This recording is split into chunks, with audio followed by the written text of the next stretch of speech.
Shalom, selamat pagi Bapak Ibu sekalian yang dikasihi oleh Tuhan.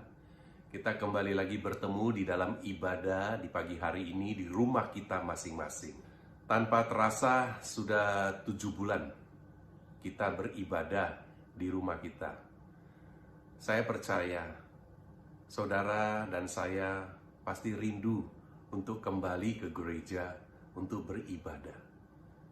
Mungkin kalau engkau adalah pelayan Tuhan, engkau bisa berpikir, aduh betapa enaknya ya kalau kita kembali lagi, boleh beribadah di dalam gereja, boleh melayani, boleh membesuk, boleh kur bersama, boleh nyanyi bersama, boleh setiap minggu bertemu muka dengan muka, bisa ngobrol. Nah saudara, makanya kalau nanti kita kembali lagi ke gereja, saya percaya kita akan sungguh-sungguh kali ini untuk datang beribadah. Amin saudara.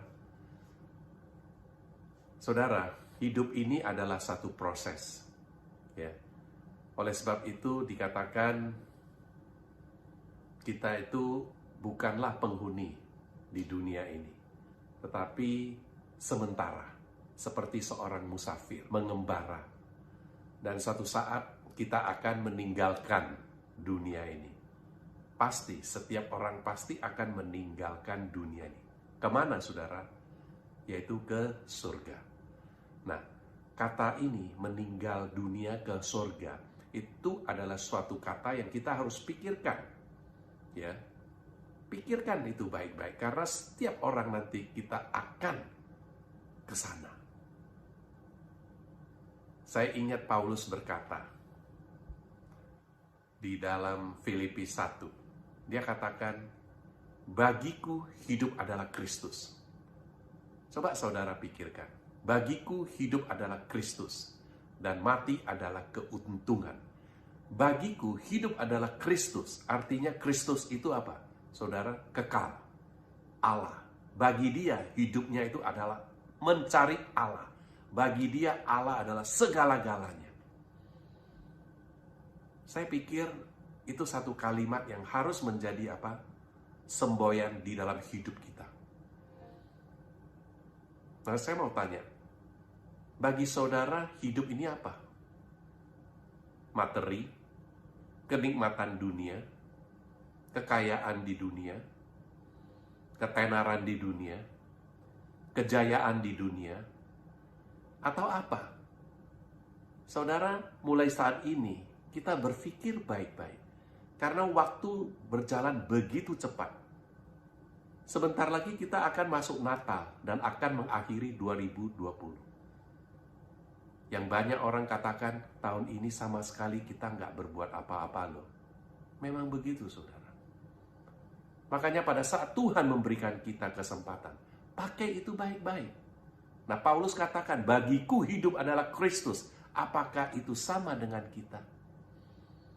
Bagiku hidup adalah Kristus, artinya dia menghidupkan karakter Kristus. Dia fokus kepada Tuhan. Apa karakter Kristus? God is love. Karakter Kristus adalah kasih. Kasih. Di dalam seluruh hukum Taurat, kalau disimpulkan menjadi satu hukum, yaitu apa saudaraku? Kasihilah sesamamu manusia seperti dirimu sendiri. Di Galatia dikatakan seperti itu. Kasihilah sesamamu manusia. Jadi saudara, kalau tidak menghidupkan kasih di dalam dunia yang Tuhan izinkan kita diproses, bagaimana saudara nanti mati adalah satu keuntungan? Saudara tidak melayani Tuhan, saudara tidak menghidupkan karakter Kristus, ya, setiap hari berantem, pikirannya egois, maunya menang sendiri, tidak pernah mau mengalah. Coba saudara pikir, ya, belum lagi membuat hal-hal yang tidak baik di hadapan Tuhan. Tuhan tahu saudara, apapun yang saudara lakukan, apapun yang saudara pikirkan, itu semuanya Tuhan tahu. Tidak ada satupun yang luput dari pantauan Tuhan.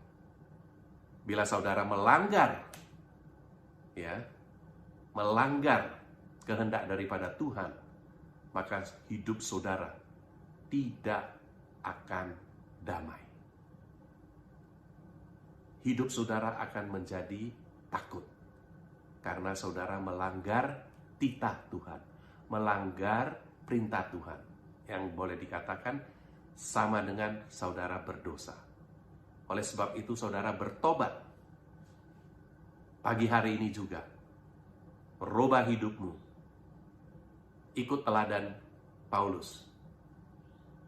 Bagiku, hidup adalah Kristus. Sehingga kita sungguh fokus kepada Tuhan. Dan kita di dalam proses hidup ini, yang semakin hari, saya jujur katakan, kita semakin dekat kepada Tuhan. Setiap manusia yang sekarang hidup ini, yang masih hidup ini, semakin hari semakin dekat kepada Tuhan. Saudara pikir baik-baik dan pakai waktu ini baik-baik. Karena waktu ini berlalu sangat cepat. Sangat cepat sekali. Saya mempunyai 6 cucu. Setiap kali saya ketemu mereka, setiap kali saya melihat satu persatu, berubah. Itu artinya apa, saudara? Mereka menjadi bertambah besar, bertambah usia. Berarti apa? Saya bertambah tua. Berarti apa? Saya bertambah dekat ketemu kembali kepada Tuhan. Nah, sementara ini, waktu yang Tuhan berikan, kita harus pakai baik-baik, saudara. Oleh sebab itu, jangan mensia-siakan waktu. Kalau kita masih dapat mendengarkan firman Tuhan, walaupun itu di rumah, pakai itu baik-baik. Ya, kalau Tuhan adalah kasih, engkau benar-benar sungguh menghidupkan kasih itu di dalam hidupmu. Sehingga melalui engkau, orang bisa melihat Tuhan hidup. Jangan melalui kita orang melihat Tuhan mati. Ya, kita tidak memuliakan nama Tuhan. Nah, bertobatlah saudara. Masih Tuhan memberikan waktu. Ya. Sering kalau kita sudah mendengar firman Tuhan, jangankan pengkhotbahnya, ya, firman-Nya ngomong apapun sudah lupa. Jangan, saudara. Firman yang selalu setiap minggu saudara dengar, renungkan dan lakukan. Jangan hanya seperti melihat film aja, lewat begitu saja. Jangan, saudara. Firman Tuhan itu kekal. Renungkan dan lakukan. Dan itu akan membawa berkat di dalam hidupmu. Amin, saudara. Carilah dahulu kerajaan Allah dan kebenarannya. Maka semuanya akan ditambahkan kepadamu. Amin. Mari kita masuk di dalam ibadah ini, di dalam nama Tuhan Yesus Kristus. Kita fokus kepada Dia. Amin.